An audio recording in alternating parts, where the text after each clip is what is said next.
ایک دو تین چار غلطیوں پہ ایسا اللہ بھی بندے کو سزا دیتا ہے، لیکن کب؟ جب بندہ باز ہی نہ آئے بندہ توبہ کرے ہی نہ، رجوع ہی نہ کرے، سوچے ہی نہ کہ مجھے اللہ کی بارگاہ میں جانا چاہیے۔ ہم لوگ اپنا ایک ذہن بنا کے زندگی گزارتے ہیں، ایک ذہن بنا کے، بلکہ لوگ گناہوں کے نام بدل بدل کے وقت گزارتے ہیں۔ ہم اپنے نفس کا بت بنا کے سارا وقت اسی کی پوجا پہ معاذ اللہ لگا دیتے ہیں، بس یہ ٹھیک ہے، یہ ٹھیک ہے اور یہ ٹھیک ہے، چوتھی بات صحیح کوئی نہیں۔ اسی کے اندر ہم الجھے رہتے ہیں میرے بھائی، رحمت الہی کا غلط تصور اپناتے ہیں۔ او میرے بھائی، کسی بندے کی مجبوری تو معاف ہوتی ہے، لیکن اگر کوئی جان بوجھ کے زیادتی کرے تو وہ اس کی معافی، جس بچے کو پتا ہو نا استاد کو کہ اس کے واقعی گھر میں فوتگی ہو گئی تھی، استاد اسے سزا نہیں دیتا۔ جس کا پتا ہو کہ واقعی یہ بیمار تھا تو استاد اسے کلاس میں کھڑا نہیں کرتا۔ جس کا پتا ہو کہ یہ زیادتی کر رہا ہے، جان بوجھ کے کر رہا ہے، استاد اسے ڈنڈوں سے مارتا ہے اور زیادہ مارتا ہے، کہتا ہے تو نالائق ہے، تو جان بوجھ کے کرتا ہے۔ میرے بھائی، اللہ کی رحمت ہے، ہر ایک پہ برستی ہے، لیکن ایک بندہ کھڑا ہی ہو جائے رب کے مقابلے میں، وہ نہ نماز پڑھے، نہ مسجد آئے، نہ کوئی کام کرے، نہ وہ دین کی طرف توجہ کرے، نہ وہ کبھی اللہ سے استغفار کرے، نہ وہ کبھی جائز کام کی طرف توجہ کرے، ساری زندگی حرام کٹھا کرے، ناجائز کرے، تو اب تو نے حد کر دی۔ تیرے پاس غضب آیا نہیں، بلکہ تو نے غضب کو آواز دی ہے۔ تو نے اللہ کے غضب کو، بولیے، اللہ کے غضب کو، غضب ہونا اور ہوتا ہے اور غضب کو آواز دینا، بولیے، غضب کو آواز دینا، ان میں فرق ہے میرے بھائی، یاد رکھیں۔ ہم آواز دیتے ہیں غضب کو، غضب ہوتا نہیں۔ دیکھیں نبی کریم صلی اللہ علیہ وسلم، اور یہ حدیث آپ نے یاد رکھنی ہے، یہ یاد رکھنی ہے۔ نبی پاک صلی اللہ علیہ وسلم نے نا بہت کم لوگوں کو بیوقوف کہا ہے۔ ہمارے زمانے میں تو عام لفظ ہے نا بیوقوف کہنا، اللہ کے رسول صلی اللہ علیہ وسلم نے بہت کم لوگوں کو بیوقوف کہا۔ مسند امام احمد بن حنبل کی حدیث ہے، نبی کریم علیہ الصلوۃ والسلام نے فرمایا وہ احمق ہے، وہ بیوقوف ہے، نبی پاک فرما رہے ہیں۔ اور میں نے کہا کم لوگوں کو حضور بیوقوف کہتے تھے؟ نبی کریم علیہ الصلوۃ والسلام نے فرمایا وہ بندہ بیوقوف ہے جو سارا دن اللہ کی نافرمانی کرتا ہے اور پھر بھی رب کی رحمت کی امید کرتا ہے، تو بیوقوف ہے۔ صبح سے شام تک لگا ہوا ہے، میں نے نہیں اللہ ماننی، میں نے نہیں تیری ماننی، معاذ اللہ میں نے نہیں ماننی، شام ہوتی ہے تو کہتا ہے اللہ بڑا مہربان ہے، بخش دے گا۔ تو بیوقوف ہے، تو بیوقوف ہے۔ تو بتا نا کیا مجبوری تھی نماز نہ پڑھنے کی؟ کس نے تجھے گن پوائنٹ پہ کہا تھا حرام کھانے کو؟ اور فلاں آدمی کی تو نے غیبت کی تو تیرا اس میں کیا فائدہ تھا؟ یہ جو تو نے صرف 10 بندوں کو ہنسانے کے لیے جھوٹا لطیفہ سنایا، اس میں تیرا کیا نفع تھا؟ تو صبح سے شام تک نافرمانی کرتا ہے، شام کو کہتا ہے اللہ کریم ہے معاف کر دے گا، اللہ مہربان ہے معاف کر دے گا۔ استاد مہربان ہوتا ہے کہ نہیں؟ فیل کیوں کرتا ہے امتحان میں؟ بولے استاد باپ ہوتا ہے نا، اس کا دل کرتا ہے شاگرد فیل ہو جائے، تو کیوں کرتا ہے؟ لیکن شاگرد نے زیادتی کی، اس نے پڑھا نہیں، اس نے، میں نے کہا باپ آنکھ نامہ لکھواتا ہے، مجبور ہو کے لکھواتا ہے نا۔ او بھائی یاد، بڑی پیاری مثال ملا رومی لکھتے، کہتے ہیں میرے گاؤں کی ایک بی بی تھی، اس بی بی نے ایک بچڑا پالا ہوا تھا۔ دیہاتوں میں نا بوڑھی مائیں بچڑے کو پیڑا دیتی تھی اور نام بھی رکھ لیتی تھی، کسی نے مٹھو نام رکھا ہوتا تھا، کسی نے کوئی نام۔ کہتے ہیں ماں نے بچڑا رکھا ہوا تھا، اماں اس کو آواز دیتی تو بچڑا دوڑا آتا، اماں اس کو پیڑا کھلاتی، بچڑا بڑا پیارا تھا، جوان ہو گیا۔ اماں اس لیے بچڑا پال رہی تھی کہ جب بچڑا بڑا ہو جائے گا تو ہل کے اندر بچے اسے لگائیں گے، کھیتی میں ہل چلائیں گے۔ بچڑا بڑا ہو گیا، اماں کے بیٹے کہنے لگے اماں لا، تو نے بڑا کھلا پلا لیا، اس سے کوئی کام لیتے۔ ہل کے آگے لگایا تو کہنے لگا میں نے تو نہیں چلنا۔ اماں کے پاس آئے، کہنے لگے یہ نہیں چلتا۔ اماں کہنے لگی چلو ٹائم دو تھوڑا، سمجھ جائے گا۔ پھر موقع دیا، پھر آئے، کہا اماں اب تو ہم نے اس کے ناک میں نکیل بھی ڈال دی ہے، لیکن اب بھی یہ حل میں چلنے کو تیار ہے۔ ملا رومی رحمت اللہ علیہ فرماتے ہیں پھر کہا اماں سے، اماں کہنے لگی چلو تھوڑا ٹائم اور دے دو، سیانا ہو جائے گا۔ تھوڑا ٹائم اور دیا، ڈنڈے بھی مارے، لیکن وہ سیانا ہونے کو تیار ہے۔ اب اماں کے پاس آئے تو اماں مجبور ہو گئی، دل نہیں کرتا تھا، کہنے لگی جاؤ پھر کسائی کے ہاتھ بیچ ڈالو. وہ گیا کسائی کے پاس, اسے کاٹا گیا, اس کی کھال اتاری گئی, اس کے چھوٹے چھوٹے پیس کر کے کھا گئے لوگ. وہ ماں رو رہی تھی. لوگوں نے اماں سے کہا تجھے تو بڑا پیارا تھا, تو نے کٹوا کو دیا. تو اماں کہنے لگی پیارا تو بڑا تھا پر مانتا نہیں تھا. پیارا بڑا تھا, کاش بات مانتا, مقصد پورا کرتا تو کبھی بھی کاٹا. بھائی رب کریم نہیں چاہتا بندہ دوزخ میں جلے, اللہ کی رحمت نہیں چاہتی جہنم میں جلے, پر بندہ مانتا ہی نہیں, یہ تیار ہی نہیں ہوتا. یہ سویا ہوا ہے سویرے, یہ وہ گپے لگا رہا عصر کے وقت چوراہے پہ کھڑا ہے, نماز پڑھنے نہیں آیا. اس نے ساری زندگی میں درجنوں لطیفے سیکھ لیے, ہزاروں کہانیاں سیکھ گیا, قرآن پاک پڑھنا نہیں سیکھا. اس نے زندگی کی ہر چالاکی سیکھ لی ہے, نہیں سیکھی تو اپنے رسول کی حدیث نہیں سیکھی, نہیں سیکھا تو دین کی ضروری باتوں کو نہیں سیکھا. اب رب کی رحمت تو نہیں چاہتی کہ بندہ جہنم میں جائے, وہ تو مہربان ہے, لیکن رب کریم کا قانون کا تقاضا یہ ہے کہ جو احکام پورے نہیں کرے گا اسے پھر دوزخ میں ڈالا جائے گا. تو ہمارے بزرگ فرمایا کرتے تھے اصل بات یہ ہے کہ اللہ نہیں مسلمان کو دوزخ میں ڈالنا چاہتا, مسلمان اپنی مرضی سے چھلانگے لگا رہا ہے, یہ خود چھلانگے لگاتا ہے, یہ باز نہیں آتا. آپ یقین کریں بڑی ذمہ داری کے ساتھ, بڑے خلوص کے ساتھ اور بڑی دیانتداری سے تجربے کی بات عرض کرتا ہوں. ہمارے بہت سارے گناہ ایسے ہیں جن گناہوں کا ہماری دنیا داری کو بھی کوئی فائدہ نہیں, کوئی فائدہ نہیں ہماری دنیا کو بھی اس غلطی کا. میری باتوں کی سمجھ آ رہی ہے آپ دوست؟ کچھ گناہ ایسے ہیں, ایک تو ہوتا ہے کہ دنیا کا کوئی فائدہ ہو, اس گناہ میں ہماری دنیا کا بھی کوئی فائدہ. جو آدمی جھوٹے لطیفے سناتا ہے, جھوٹ بولتا ہے, جھوٹ کوئی فائدہ نہیں اسے. لوگ 10 منٹ ہنستے ہیں اور باہر جا کہتے ہیں یار یہ تو کوئی غیر سنجیدہ آدمی, وہ عقل ہی نہیں. کیا فائدہ کمایا اس نے, کیا نفع لیا اس نے؟ جو آدمی بڑھ بڑھ کے باتیں کرتا ہے, 2 4 5 10 آدمیوں کی غیبت کر جاتا ہے, لوگ کہتے ہیں یار بڑا چغل خور ہے. کیا کمایا اس نے زندگی میں؟ کچھ حاصل کر لیا اس نے؟ ہمارے بہت سارے گناہ میرے بھائی وہ ہیں جن کا ہماری دنیا کو بھی کوئی فائدہ نہیں. تو کیوں نہ ہم ان گناہوں کو چھوڑ دیں تاکہ ہمارے دین کو تو فائدہ ہو جائے, دین کو تو فائدہ ہو جائے. صرف زبان کے ذائقے ہیں, کچھ دیر کے لیے ہماری طبیعت کے تقاضے ہیں, 10 منٹ کی مسکراہٹ ہے جس کے لیے ہم اللہ تبارک و تعالیٰ کا قانون توڑتے پھرتے جا رہا ہوں. میرے حبیب کریم علیہ السلام نے مسلمان کو کہا ہے کہ تیرا رب تو چاہتا ہے کہ بس تو آ جا, وہ تجھ پہ رحمت نازل کر دے گا. آنا تو شرط ہے کہ نہیں, آنا تو شرط ہے کہ نہیں. اچھا چلیں یہ بتائیں, جو آدمی 1 سے لے کر 31 تاریخ تک ڈیوٹی کرے اس کو تنخواہ لینے جانا پڑتا ہے کہ تنخواہ گھر آ جاتی ہے؟ بول کے بتائیں. پھر بھی جانا پڑتا ہے, وہ کہ میں نے ڈیوٹی پوری کی ہے, پھر بھی جانا پڑتا ہے. ڈیوٹی پوری کرنے کے باوجود تجھے تنخواہ لینے, اور ہو سکتا ہے کہ یہ بھی کہا جائے ابھی آئی نہیں کل آنا, ہو سکتا ہے یہ بھی کہا جائے پرسوں آنا, یہ بھی ممکن نہیں کہ فوراً. او خدا کے بندے, تو آتا ہی نہیں خدا کی رحمت لینے, تو اس کے گھر کی طرف رجوع ہی نہیں کرتا, تو توجہ ہی نہیں کرتا, تو کہتا اللہ مہربان ہے. بھائی مہربان تو ہے, تو رحمت لینے آیا ہے, تو نے کوئی بہانہ بنایا اس کی رحمت کا؟ اللہ کی رحمت قیمت نہیں مانگتی, بہانہ مانگتی ہے. پر بتانا تیرا کوئی بہانہ ہے کہ نہیں؟ میرے نبی کریم سید عالم صلی اللہ تعالی علیہ وسلم نے فرمایا رب قیمت کا سوال اور نہیں مانگتا. یقین کریں نہیں مانگ, بندے قیمت مانگتے ہیں. آپ 100 دفعہ مسکرا کے بات کریں, ایک دفعہ نہ کرے تو کہتے ہیں مولوی صاحب امیر ہو گئے, اب تو صحیح سلام بھی نہیں لیتے.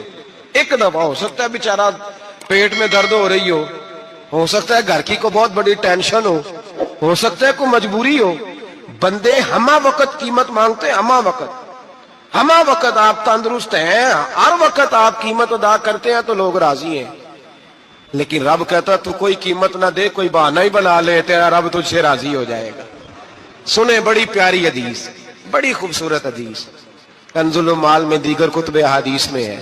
حضرت ابو ہریرہ رضی اللہ تعالیٰ عنہ فرماتے ایک بابا جی نبی پاک کی بارگاہ میں آئے, اور جب وہ واپس جانے لگے تو میں نے عمر پوچھی تو عمر تھی 96 سال.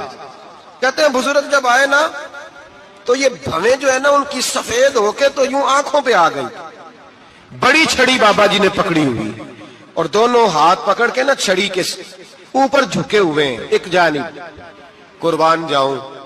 کہتے ہیں جب وہ بزرگ مسجد میں داخل ہوئے تو میرے رسول نے کھڑے ہو کے استقبال فرمایا, کھڑے ہو, اور نبی کریم صلی اللہ علیہ وسلم نے آگے بڑھ کے بابا جی کو بازو سے پکڑا اور بٹھایا. حضور بیٹھ گئے. کہا بزرگوں کیسے آئے ہو؟ تو کہتے ہیں وہ بابا جی بات کرتے تو آنکھ کھول کے پہلے حضور کا چہرہ دیکھتے, پھر وہ بات کرتے تو ان کے لب و لہجے کے اندر بڑی پریشانی, بڑی تکلیف, بڑی مایوسی. عرض کرنے لگے یا رسول اللہ, حضور زندگی ساری گناہوں میں بیت گئی ہے, حضور غلطیاں ہی غلطیاں, یاد ماضی عذاب ہے, یا رب چھین لے مجھ سے حافظہ میرا. اے اللہ کے رسول بڑی لمبی فہرست ہے, پاپ ہی پاپ ہے, کالے سیاہ دفتر ہے. یا رسول اللہ صلی اللہ علیہ وسلم جب پلٹ کے دیکھتا ہوں حضور مجھے نیکی دکھائی نہیں دیتی. حضور اس عمر میں آپ کا ایک صحابی ملا ہے, اس نے بات سمجھائی ہے تو تھوڑا خیال آیا ہے, لیکن یا رسول اللہ صلی اللہ علیہ وسلم اب میرا وجود بیکار ہو گیا ہے, حضور بوڑھا ہو گیا ہوں. 3 باتیں کہیں بزرگوں نے اور نرالی کہیں. کہنے لگے یا رسول اللہ صلی اللہ علیہ وسلم, حضور اب تو میری کمر بھی سیدھی نہیں ہوتی کہ میں نماز ہی صحیح ادا کر سکوں, بوڑھا ہو گیا ہوں. یا رسول اللہ صلی اللہ علیہ وسلم اب میرے اندر طاقت نہیں کہ میں محنت مزدوری کر کے صدقے اور خیرات دے سکوں. یا رسول اللہ صلی اللہ علیہ وسلم اب میں تلوار لے کے جہاد بھی نہیں کر سکتا. حضور نہ میں لمبی نمازیں پڑھ سکتا ہوں, آقا نہ میں صدقات و خیرات دے سکتا ہوں, محبوبہ نہ میں دین کے لیے کوئی جہاد کر سکتا ہوں. بیکار وجود ہے, بیکار. بیکار وجود کو تو گھر والے برداشت نہیں کرتے, بچے دعا کرتے ہیں یا اللہ ابا جی کو پردہ دے دے, اماں کو پردہ دے دے. بیکار ہو گیا ہوں اور آج آیا ہوں تو مجھ بیکار کو میرا رب قبول کر لے گا. آج کلمہ پڑھوں تو بیکار ہوں, کسی کام کا نہیں, نہ نماز نہ صدقات نہ جہاد, قبول کر لے گا. حضرت ابو ہریرہ فرماتے ہیں جیسے برسات میں بارش کی جھڑی لگتی ہے, یوں مصطفیٰ کی آنکھوں سے جھڑی لگ گئی. حضور کھل کے روئے, کھل کے. اور میرے حبیب پاک نے فرمایا بزرگوں بڑے مجاہد ہیں, دین کے لیے جہاد کرنے والے بڑے ہیں, رب کریم کو آپ کی تلوار کی اتنی حاجت نہیں. اور فرمایا اس کے خزانے کوئی خالی تو نہیں کہ آپ ہی گویا صدقہ دیں گے تو بھرے جائیں گے. اور فرمایا پھر رب کریم کی شان میں اضافہ نہیں کرتی عبادتیں, وہ تو بندے کو نفع دیتی ہیں. میں بزرگوں نہ آپ جہاد کریں, نہ آپ صدقات دیں, لا لمبی نمازیں پڑھیں, آپ صدق دل سے آ جائیں. اللہ کے رسول کا وعدہ ہے رب آپ کو بغیر حساب کتاب جنت عطا فرما دے گا. آنا تو شرط ہے کہ نہیں, آئیں تو صحیح, نہ پہنچے تو صحیح, آ جائیں. اس کو نہیں عادت صدقات و خیرات کی, جہاد کی, تبلیغ, آئے تو صحیح نا. ان العبد اذا تعرف ثم تاب تاب اللہ علیہ.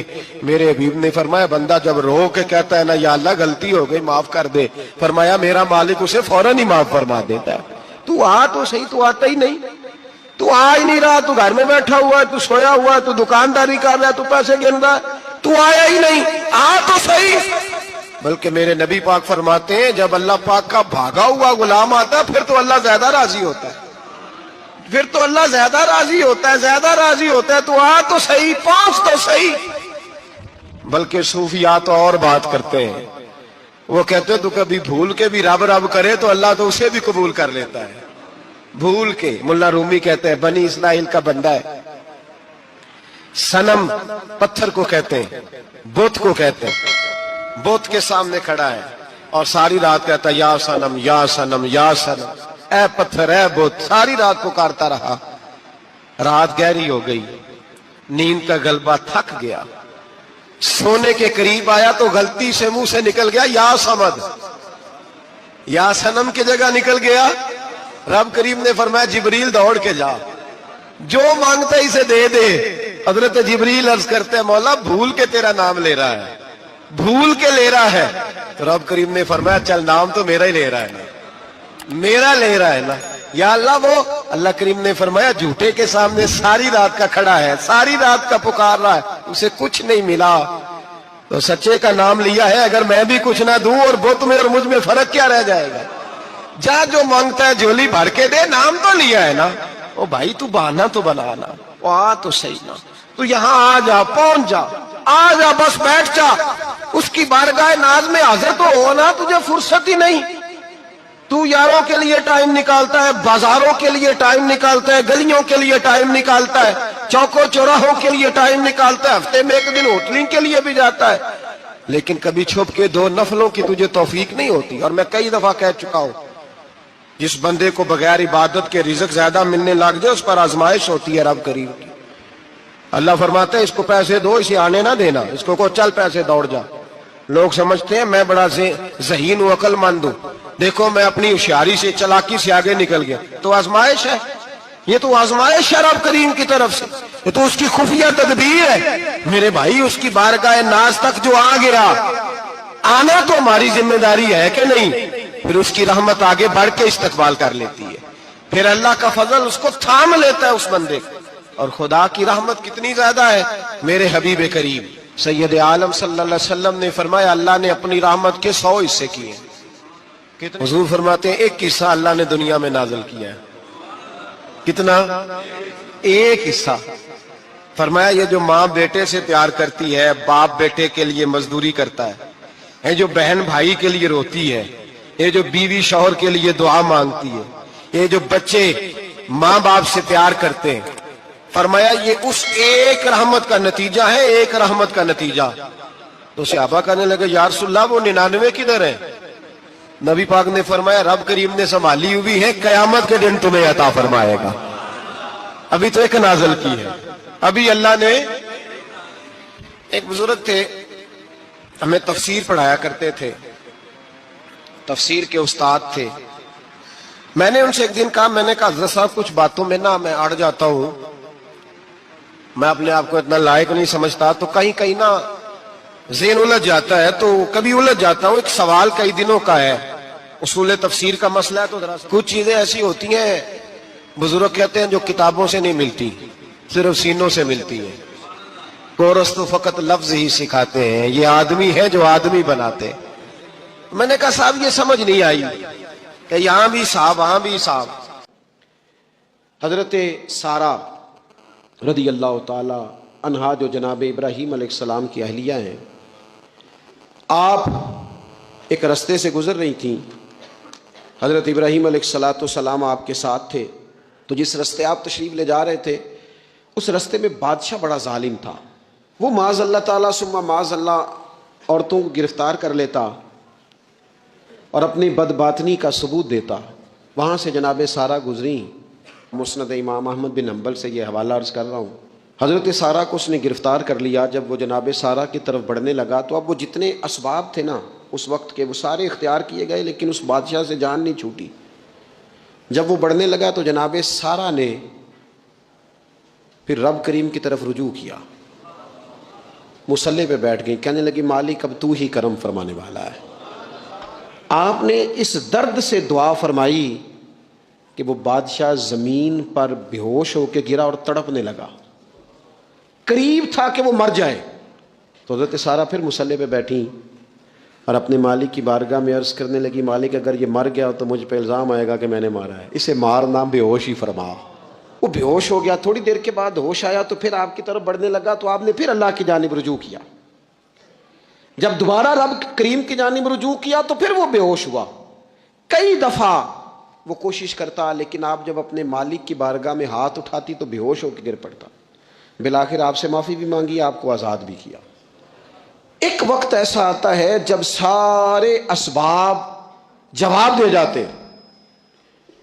ہم مسلمان ملک میں رہتے ہیں، کچھ باتیں بڑی خوب ہیں۔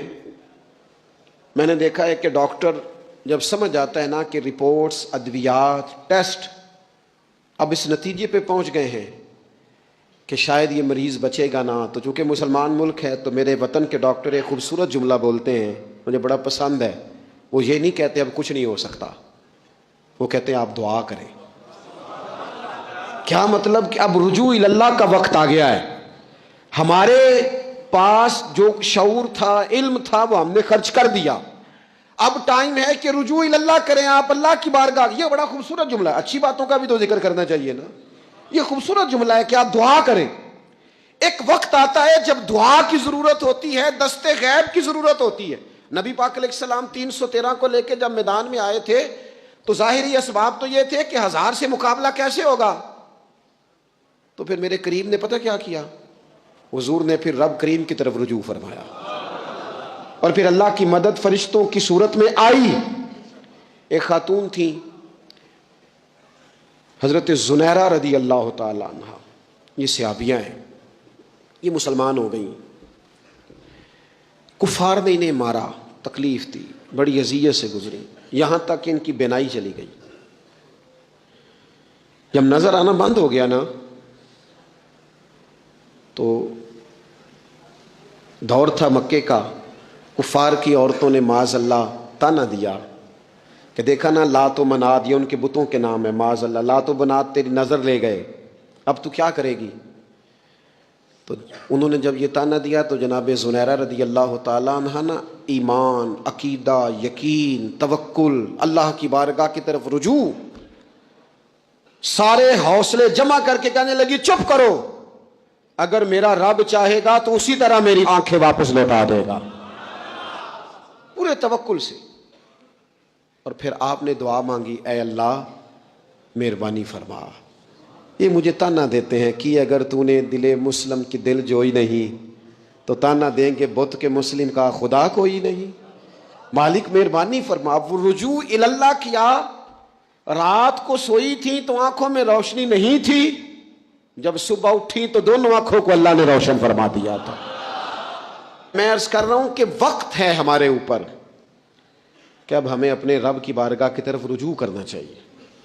جب بندہ اللہ کی جانب رجوع کرتا ہے نا, نبی پاک علیہ السلام نے فرمایا جب تم استغفار کرتے ہو نا تو اللہ ہر مشکل سے نکلنے کے لیے تمہیں رستہ عطا فرماتا ہے, اور اللہ تمہیں وہاں سے رزق عطا کرتا ہے جہاں سے تمہارا کبھی گمان بھی نہیں گیا ہوتا.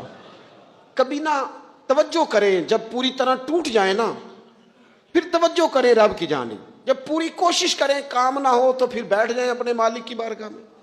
مالک اسباب جمع کر لیے, اب تو مدد فرما. نبی پاک صلی اللہ تعالیٰ علیہ وسلم نے فرمایا جو آدمی محنت کرے, کوشش کرے اور شام کو تھک کے سو جائے, اللہ اس کے پچھلے گناہوں کو معاف فرما دے. تو چلتے رہیں, جد و جہد کریں, ہمت کریں, کوشش کریں. کبھی کبھی یوں ہوتا ہے کہ انسان سمجھتا ہے کہ میں نے کوشش تو کی تھی لیکن یار یہ میرے کوشش کرنے سے کوئی نتیجہ نہیں نکلا. عارف رومی رحمۃ اللہ علیہ فرماتے ہیں کہ ایک شہر ایسا تھا جس میں ایک بیماری بار بار حملہ کرتی تھی. تو 3-4 پہاڑیاں ایک دوسرے کے اوپر تھیں, اکٹھے پہاڑ بنے ہوئے تھے, اس کے اوپر وہ جڑی بوٹی تھی جس سے اس بیماری کا علاج ہوتا تھا. تو کئی حکیموں نے بتایا کہ اگر وہ جڑی بوٹی حاصل کر لی جائے تو تمہارے شہر کے لوگ صحت یاب ہو سکتے ہیں. پر وہ 4 پہاڑیاں اوپر نیچے, اور پھر ڈھلان بڑی سیدھی تھی, جو پیر رکھتا پھسل جاتا, کوئی جرت ہی نہ کرتا اوپر جانے کی. لیکن لوگ بیمار تھے, تکلیف میں تھے. بالآخر ایک شخص نے ارادہ کیا کہ کب تک لوگوں کو بیماری سے سسکتے, تڑپتے, مرتے دیکھتا رہوں گا. اس نے کلاڑا اٹھایا, ہتھوڑا اٹھایا, پہاڑ کاٹنا شروع کیا کہ میں سیڑھیاں بناؤں گا اوپر جانے کے لیے. فرماتے ہیں کہ وہ پہاڑ کاٹ رہا تھا تو جو قریب آتے تھے نا وہ اسے کہتے تھے پاگل ہو گیا تو اکیلا بندہ کیسے پہاڑ کاٹے گا, بیوقوف ہے, چھوڑ دے.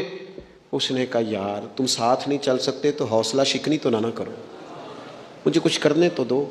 سالوں لگ گئے, ایک پہاڑ کاٹ کے سیڑھیاں بنائی اس نے, پھر دوسرا پہاڑ شروع کیا, پھر سالوں لگ گئے, اور 2 پہاڑ کاٹے تھے, بڑھاپا آ گیا, بیمار ہو گیا, موت کا وقت آ گیا.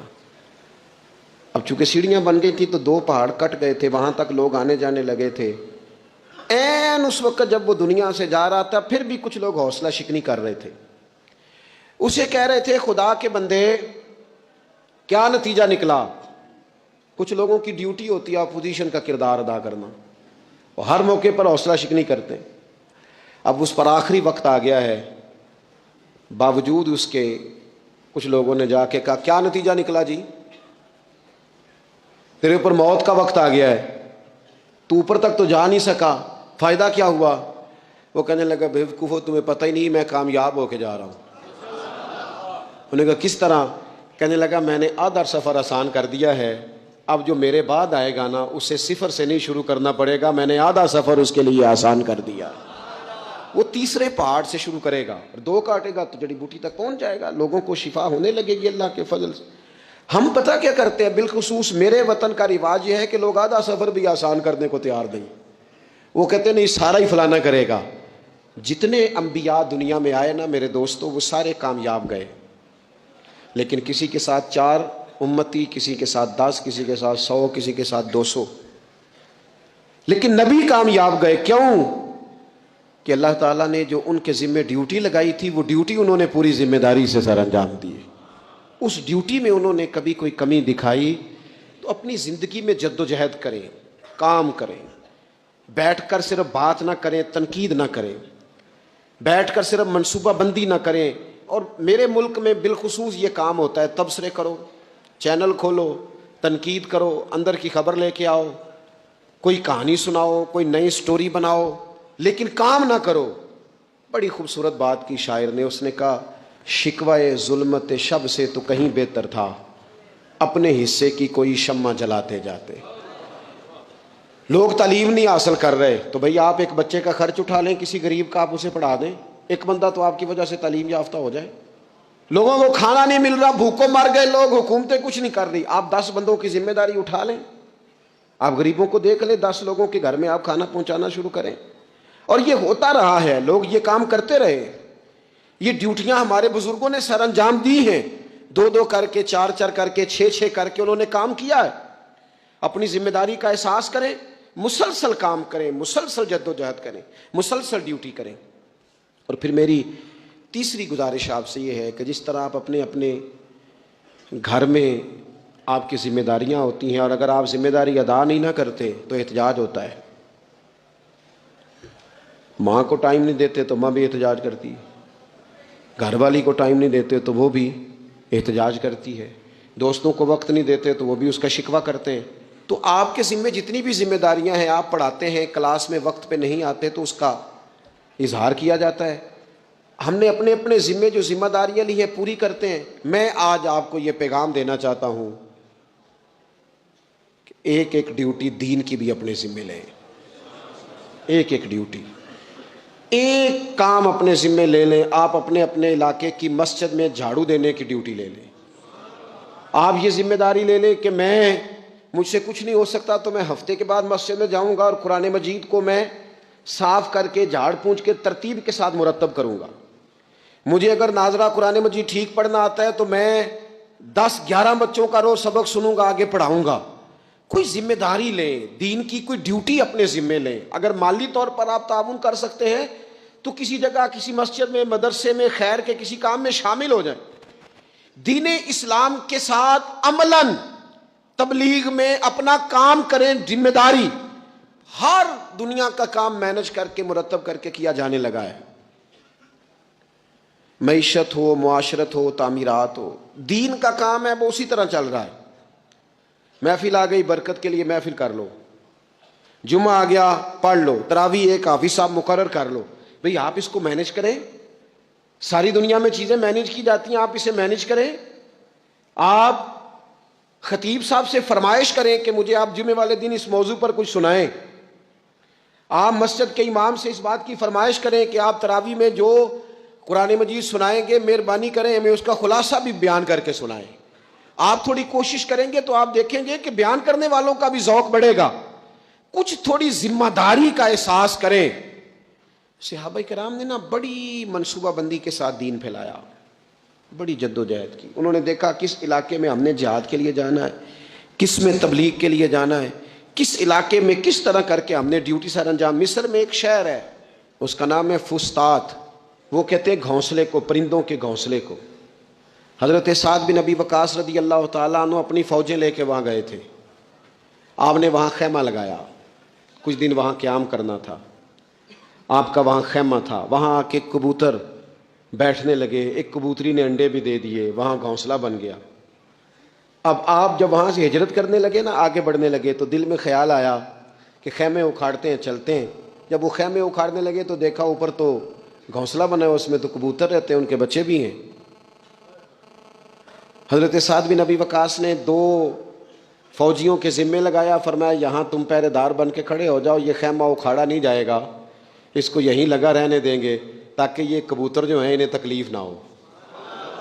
وہ 2 فوجی وہیں رہے، خیمہ لگا رہا، وہاں پانی کا بندوبست کیا جاتا رہا، خوراک کا بندوبست کیا جاتا رہا۔ قریب قریب بستیوں سے جب لوگوں نے دیکھا نا یہاں لوگ موجود ہیں تو لوگوں نے وہاں آ کے مکان بنانے شروع کر دیے۔ وہ ایک پرندے کے گھونسلے کی حفاظت کے لیے کچھ دیر 2 سپاہی رکے تھے، اللہ نے وہاں پورا شہر آباد فرما دیا ہے۔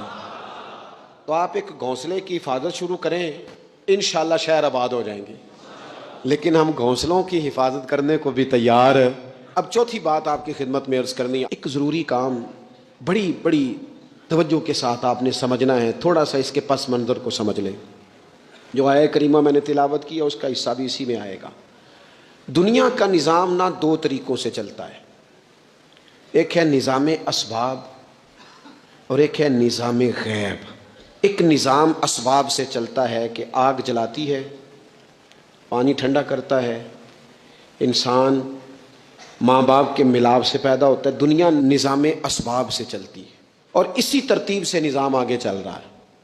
اور ایک ہے نظام غیب، جب اللہ اپنی رحمت کا فیصلہ فرمائے تو ایک نظام وہ بھی ہے۔ وہ کیسے ہے؟ آگ جلاتی ہے لیکن جب رب چاہے نا تو حضرت ابراہیم کے لیے ٹھنڈی ہو جاتی ہے۔ یہ کیا ہے؟ یہ نظام غیب ہے۔ نظام اسباب یہ ہے کہ ماں باپ کے ملاپ سے اولاد پیدا ہوتی ہے، اور اگر رب چاہے نا تو حضرت عیسیٰ علیہ السلام کو بغیر باپ کے بھی پیدا فرما دیتا ہے۔ ہم جو مسلمان ہیں نا، ہماری ساری کی ساری توجہ نظام اسباب پہ ہو گئی ہے۔ اسباب پورے جمع کرو لیکن اپنے رب کی بارگاہ کی طرف رجوع بھی کرو۔ کئی دفعہ نا اسباب سارے بندے کے ہاتھ سے چھوٹ جاتے ہیں، پھر اسے ضرورت ہوتی ہے دست غیب کی، اللہ اس کی مدد کرے۔ جو آیہ کریمہ میں نے قرآن مجید کی پڑھی ہے اس میں اللہ کریم نے فرمایا یا ایھا الذین آمنوا توبوا الی اللہ توبۃ نصوحا، اے ایمان والو اپنے رب کی طرف رجوع کرو، اپنے رب کی بارگاہ میں توبہ کرو، پر توبہ سچی کرنا، رجوع الی اللہ کرو، اللہ کی طرف رجوع کرو۔ بعض اوقات سارے نظام ختم ہو جاتے ہیں، نظام اسباب، اس وقت ضرورت ہوتی ہے رجوع الی اللہ کی کہ نظام غیب آئے۔ حضرت کعب بن مالک رضی اللہ تعالیٰ عنہ فرماتے ہیں، بخاری میں موجود ہے، فرماتے ہیں کہ جنگ میں پیچھے رہ گیا تھا، میرا خیال تھا کل چلا جاؤں گا، گھوڑے اور سواریاں میرے پاس تیز ہیں، مضبوط ہیں، پرسوں چلا جاؤں گا، تیزی سے بھاگ کے میں پہنچ جاؤں گا، میں قافلے کے ساتھ شامل ہو جاؤں گا، لیکن بس تھوڑی سستی ہو گئی، ذرا غفلت ہو گئی۔ آپ فرماتے ہیں جب سب لوگ چلے گئے حضور علیہ السلام کے ساتھ جہاد میں اور میں پیچھے رہ گیا، تو پھر جب چند دن گزر گئے اور محبوب کے واپس آنے کا ٹائم ہو گیا تو اب میں غور کرتا سمجھتا تو مجھے مدینے میں یہاں بزدل لوگ نظر آتے، اور کون نظر آتے؟ جو منافق تھے، وہ منافق بزدل دکھائی دیتے، یا مجھے عورتیں اور بچے دکھائی دیتے۔ میں پریشان ہوا، حضور واپس آ گئے۔ جنہوں نے بہانے کیے تھے نا منافقین نے، یہ مجبوری تھی اس لیے نہیں جہاد پہ گئے، یہ جنہوں نے بہانے کیے تھے انہیں مل گئی معافی، اور میں نے سچ بولا، میں نے کہا یا رسول اللہ میں غافل ہو گیا تھا۔ اب کہتے ہیں میں نے جب کہا نا حضور سستی ہو گئی تھی، ذرا غفلت ہو گئی، تو بندہ محبوب سے غافل ہو جائے، بندہ وہیں سے غافل ہو جائے، جو دم غافل سو دم کافر، سانو مرشد اے ہو پڑھایا۔ جب کہا نا حضور وہ غلطی ہو گئی، کوئی مجبوری نہیں تھی، تو فرماتے ہیں باقیوں کو معافی مل گئی، میرے ساتھ حضور ناراض ہو گئے۔ 1 دن نہیں، 2 دن نہیں، 50 دن حضور ناراض رہے۔ مدینے کی گلیوں نے مجھے پہچاننا چھوڑ دیا، در و دیوار سے مجھے یوں لگتا تھا کہ میں پردیسی ہوں۔ فرماتے ہیں میں مسجد میں آتا تھا، میں جب محبوب کو دیکھتا تو حضور رخ انور پھیر لیتے، اور مجھے پتا تھا جب میرا چہرہ ادھر ادھر ہوتا تو پھر کریم رحمت کی نظر فرماتے۔ فرماتے ہیں 50 دن مسلسل، پھر مجھے حکم ہوا کہ بیوی بھی بھیج دو، میک کے بچے بھی بھیج دو، ننھال یعنی تنہا رہ جاؤ۔ فرماتے ہیں وہ میں نے قید تنہائی کاٹی، لیکن شکر اللہ کا یہ ہے کہ میں سچا تھا، بس ذرا بھول گیا تھا، بس ذرا غفلت ہو گئی تھی۔ تو فرماتے ہیں پھر اللہ تبارک و تعالیٰ نے میرے اوپر فضل یہ فرمایا کہ میری توبہ کا اعلان رب نے قرآن مجید میں فرمایا. تو غافل نہ بنے کبھی بھی. ہمارا نا مسئلہ یہ ہے, اور آپ نے ناراض نہیں ہونا, ڈھیر سارے لوگ غافل ہو جاتے ہیں, مالدار بھی غافل ہیں, صاحبان علم بھی الا ماشاء اللہ بہت ساری جگہوں پہ غافل ہیں. جن لوگوں کو 4 لوگ جاننے لگ جاتے ہیں, کوئی مقام حاصل ہو جاتا ہے, وہ بھی بہت ساری جگہوں سے غافل ہو جاتے ہیں الا ماشاء اللہ. غفلت بڑی تکلیف والا منظر ہے. جو لوگ سمجھتے ہیں نا میں اب گڈ بک میں آ گیا ہوں, اب میں اچھا ہو گیا ہوں, اب میرے لیے خیر کہا جاتا ہے, مجھے اچھائی شاید یہ مستقل میرے ساتھ رہے گی, تعریف ہی ہوگی ہمیشہ, وہ بھی غافل ہو جاتے ہیں. اور یہ غفلت ٹھیک نہیں ہوتی. وجہ دیکھنی چاہیے کس وجہ سے انسان کو وقار مل رہا ہے, عزت مل رہی. اپنی زندگی سے غفلت کو اتار پھینکیں. تھوڑی دیر کی تو غفلت ہوتی ہے, لمبی تو نہیں. 2 منٹ کے لیے صرف اس نے ڈرائیونگ کرتے ہوئے چہرہ موبائل کی طرف کیا تھا, 2 ہی تو منٹ لگے تھے. لمحوں نے خطا کی تھی, صدیوں نے سزا پائی. لمحوں نے خطا کی تھی, صدیوں نے سزا پائی. ایک لمحے کے لیے غافل ہوئے تھے اور صدیاں, نسلیں روتی رہ گئیں پیچھے, بچے تڑپتے رہ گئے, اہل خانہ پریشان رہ گئے, ماں باپ ساری زندگی روتے رہے. لیکن یہ 2 منٹ کے لیے. یہ غفلت جو ہے یہ بڑی تکلیف والا معاملہ. اپنی زندگی سے غفلت کو اتارنا ہے, غافل نہیں بننا. ہر وقت توجہ اور ساری باتوں پہ توجہ. بعض اوقات لوگ ایک طرف توجہ کر کے ایک طرف سے غافل ہو جاتے ہیں. نہ, توجہ ہمہ پہلو رکھنی ہے. ہمارے ذمہ جتنے بھی حقوق ہیں ان سب پر توجہ, ہر چیز کا خیال. ایسا نہ ہو کہ عبادت کرتے رہ جائیں اور حقوق العباد ہم سے چھوٹ جائیں, اور حقوق العباد اتنے زیادہ ادا کریں. صاحب مجھے کہنے لگے ایک دفعہ بڑے وثوق کے ساتھ, کہنے لگے جی معاذ اللہ ثم نہیں جی ٹائم ملتا پھر نماز دا کی کریے, روزی کمانا بھی تو عبادت ہے نا. تو میں نے کہا آپ نے عبادت کرنا ایک حصہ قبول کیا ہے, آپ نے کل عبادت نہیں قبول کی. عبادت کل ہے, ہمہ پہلو. ایک حصہ آپ قبول کر کے نکل گئے اور باقی آپ نے چھوڑ دی. تو کسی ایک طرف سے بھی غافل نہیں ہونا. جتنی ذمہ داریاں ہیں, جتنی ڈیوٹیاں ہیں, ان سب کا خیال. اور جو بڑا آدمی ہوتا ہے, بڑا گھر میں بڑا ہو, قبیلے میں بڑا ہو, علاقے میں بڑا ہو, ادارے میں بڑا ہو, کلاس میں بڑا ہو, جو بڑا ہے اس کی تو ساری آنکھیں کھلی ہوئی ہونی چاہیے. ایک ایک پر اس کی نظر ہونی چاہیے کہ میری کہاں ضرورت ہے, کہاں مجھے اشک شوئی کرنی ہے, کس کے ساتھ میں نے کس طرح محبت کا رویہ رکھنا ہے. غافل نہ بنے. اچھا جی اب کیسے پتہ چلے گا کہ ہم غافل ہیں؟ یہ کیسے پتہ چلے گا؟ آپ کسی بندے سے بھی پوچھ لیں حالات کیا ہیں تو کہتا ہے اللہ کا شکر ہے کبھی کسی کا دل نہیں دکھایا, اللہ کا شکر ہے جی زمانہ ہو گیا 5 نمازیں پڑھتا ہوں, اللہ کا شکر ہے جی. کیسے پتہ چلے گا غافل ہیں؟ پہلی علامت ہمارے علماء اور صوفیاء نے غافل بندے کی لکھی ہے. اس آئینے میں میں نے اور آپ نے اپنا آپ دیکھنا ہے. غافل بندے کی پہلی علامت یہ ہوتی ہے کہ وہ دنیاوی کاموں میں چست ہوتا ہے اور اللہ اور اس کے رسول کی فرما برداری میں سست ہوتا ہے.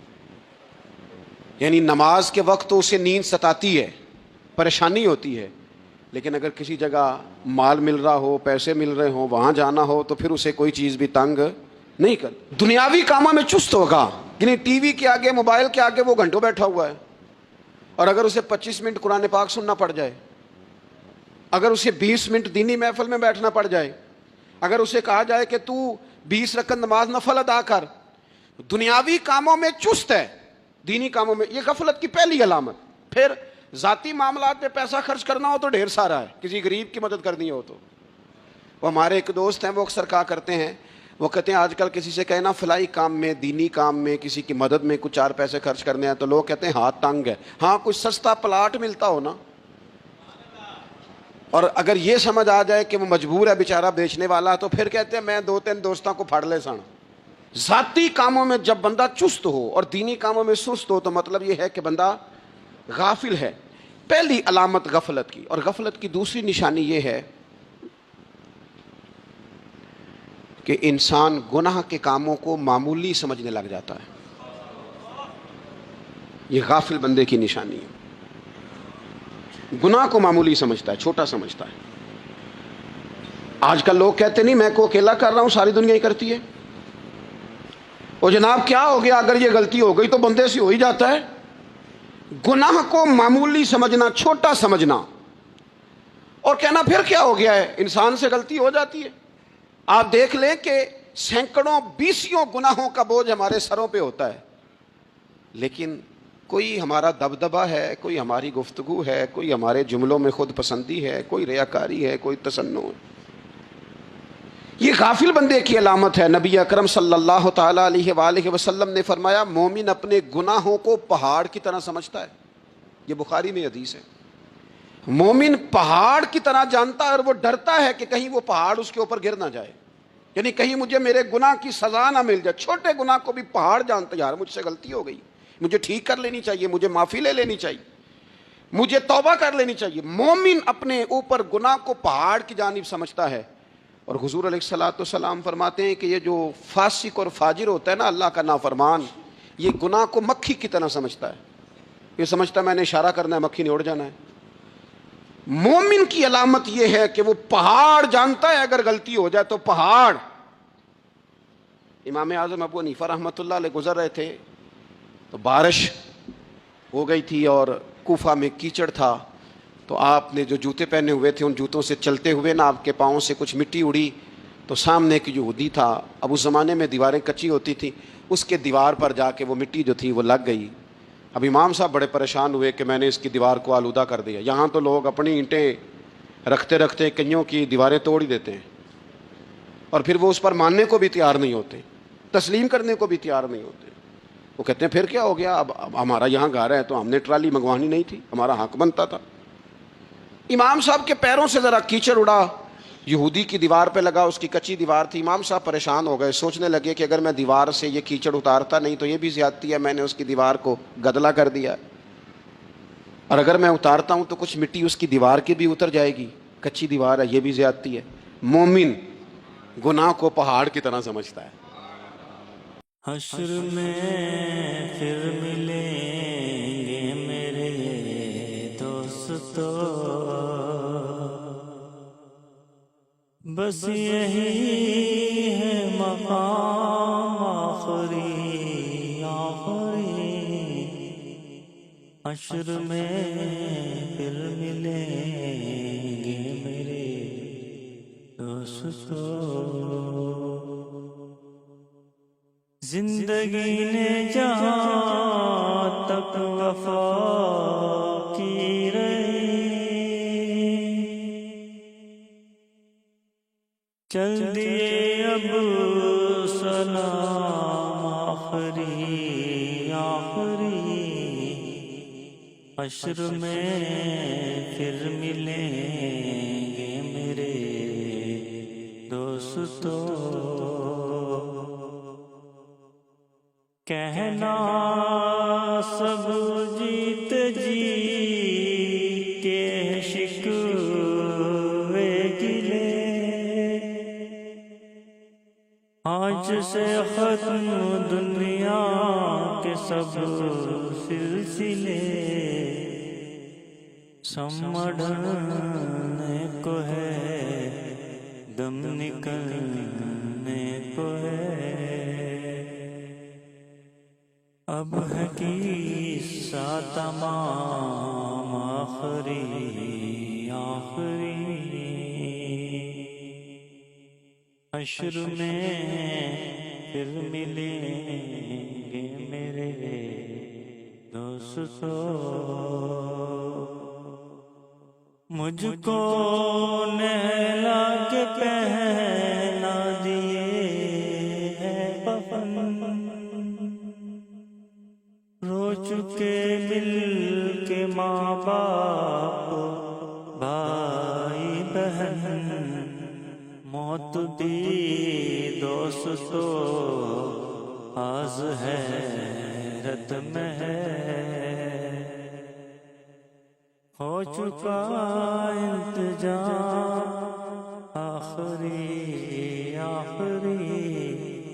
حشر میں پھر ملیں گے میرے دوستو، کہ کہیں گر نہ جائے، اس کی بھی کہیں سزا نہ مل جائے.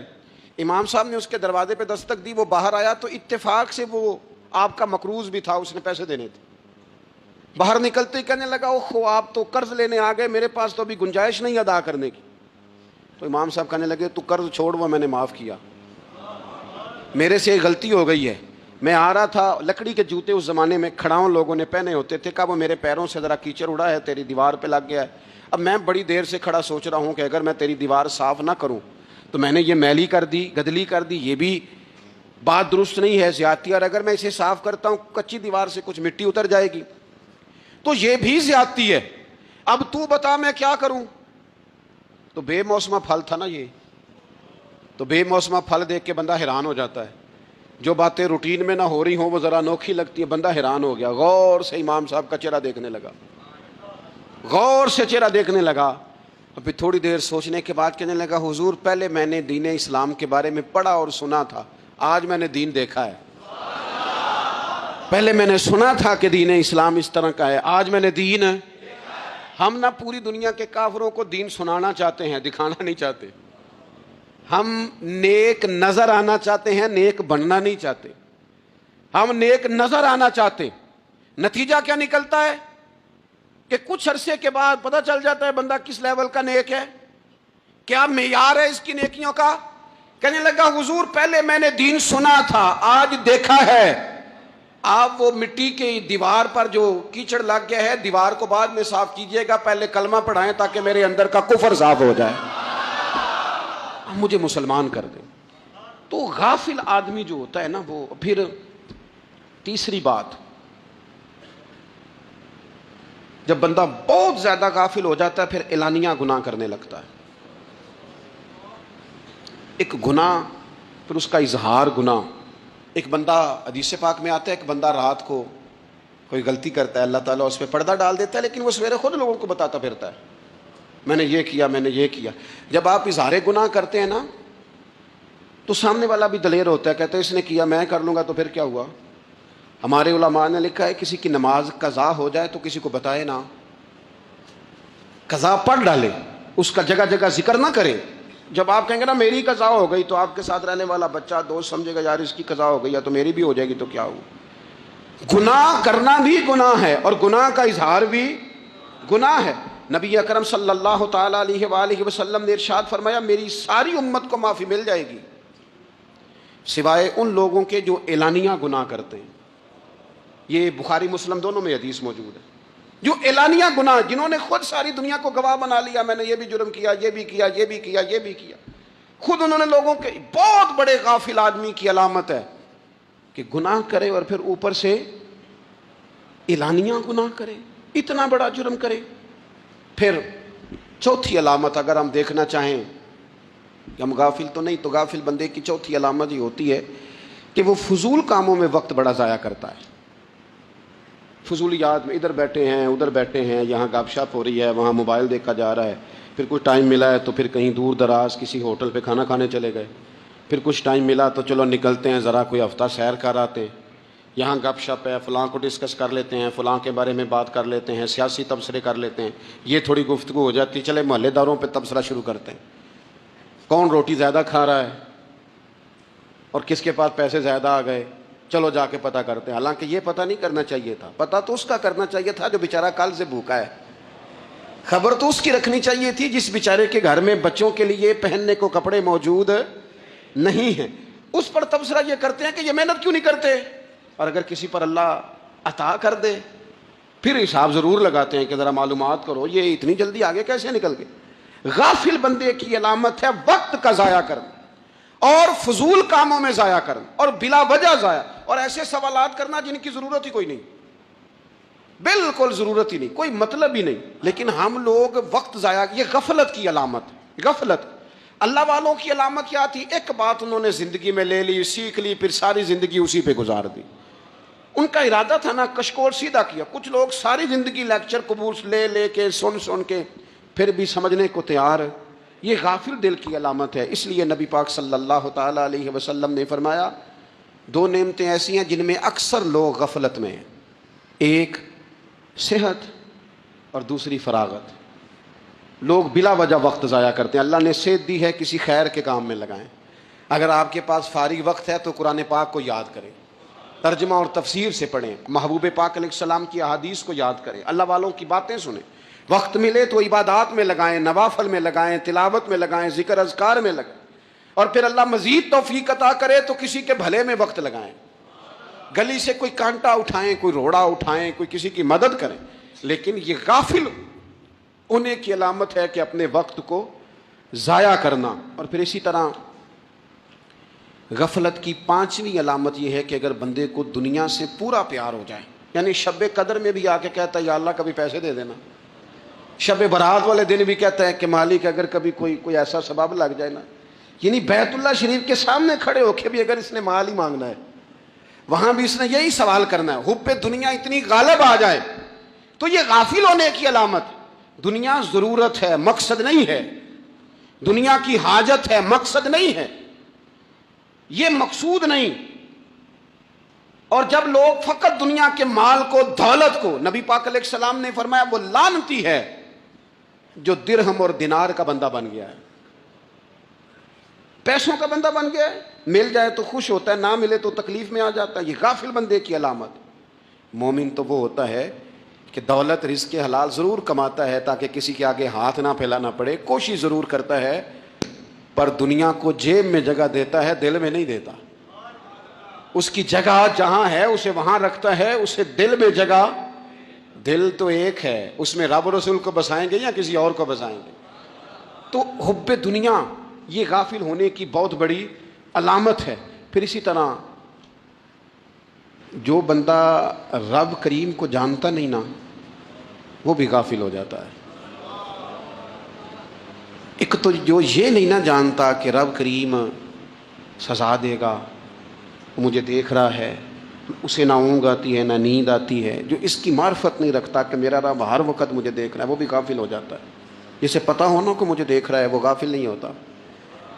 اور جو یہ سمجھ لیتا ہے نا کہ شاید معاذ اللہ ثم، اس یقین کو پکا نہیں کرتا، وہ غافل ہو جاتا ہے۔ اور ایک جو یہ نہیں نہ جانتا کہ رب مہربان کتنا ہے، وہ بھی غافل ہو جاتا ہے۔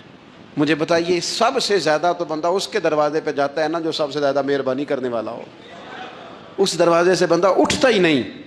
تو جس کو یہ یقین ہو جائے نا سب سے زیادہ کرم فرمانے والی ذات اللہ رسول کی ہے، وہ کبھی رب رسول سے غافل نہیں ہوتا، وہ کبھی اللہ رسول کا دروازہ چھوڑ کے نہیں جاتا، وہ کبھی کسی اور جگہ جا کے پناہ تلاش نہیں کرتا۔ جسے پتہ چل جائے نا وہ کریم کتنا ہے، مہربان کتنا ہے۔ ملا رومی رحمت اللہ علیہ فرماتے ہیں بہت بڑا مجرم تھا ایک بندہ، بہت بڑا گناہگار تھا، بت کو پوجتا تھا، تھک گیا، ساری رات بت کے سامنے کھڑا تھا، معاذ اللہ یا صنم یا صنم یا صنم کہتے، تھک گیا، نیند آ گئی، اونگ آ گئی۔ جب پوری طرح نیند آ گئی اور دماغ پہ نیند قبضہ کرنے لگی تو اس کے منہ سے نکل گیا، صنم صنم کہہ رہا تھا نا، نکل گیا یا صمد، او بے نیاز مالک۔ رب کریم نے فرشتوں سے فرمایا دوڑ کے جاؤ، جو کہتا ہے اسے دے دو۔ فرشتے کہنے لگے مالک وہ تو بت کو پکار رہا تھا، اس نے تو غلطی سے نام لیا ہے۔ فرمایا مجھے نہیں پتا، لیکن دیکھو نا اس نے مجھے پکارا تو ہے نا، کتنی دیر سے جھوٹے کو پکار رہا تھا، اس کا معاملہ حل نہیں ہوا، اب اگر سچے کو پکارنے پہ بھی حل نہ ہوا تو فرق کیا رہ جائے گا؟ دے دو جو مانگتا ہے، دے دو۔ میرے دوست گھر پتہ چل جائے وہ کریم کتنا ہے، وہ مہربان کتنا ہے۔ میرے رسول پاک علیہ الصلوۃ والسلام نے تو فرمایا تیری آنکھ سے اگر اس کے خوف سے اتنا آنسو بھی نکل گیا جتنا مچھر کا پر ہوتا ہے، تو جس طرح بھینس کے تھنوں سے نکلا ہوا دودھ واپس تھنوں میں نہیں نہ جاتا، جو اتنا بھی روئے نہ روئے اللہ کے خوف سے، وہ بندہ دوزخ میں نہیں جائے گا۔ تھوڑی دیر کے لیے ڈر جائے اپنے رب سے، آئے تو صحیح۔ عدم معرفت غفلت پیدا کرتی ہے، تو آ تو صحیح، وہ تو کریم ہی بڑا ہے، وہ تو مہربان ہی بڑا ہے۔ میں قبر اندھیری میں کب آؤں گا جب تنہا، گھبراؤں گا جب تنہا، امداد میری کرنے آ جان میرے آقا، امداد میری کرنے آ جان رسول اللہ، روشن میری تربت کو اللہ جرا کرنا، اللہ جرا کرنا، جب وقت نزا آئے دیدار عطا کرنا۔ مجرم ہوں جہاں بھر کا، میں شرم بھرم رکھنا، میں شرم بھرم رکھنا، رسوائے زمانہ ہوں، کملی میں چھپا لینا، رسوائے زمانہ ہوں، کملی میں چھپا لینا۔ مقبول دعا میری منظور خدا کرنا،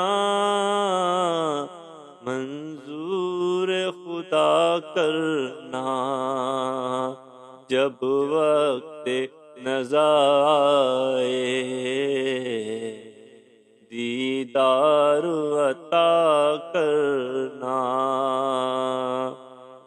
اے سبز گنبد والے منظور دعا کرنا، جب وقت نزا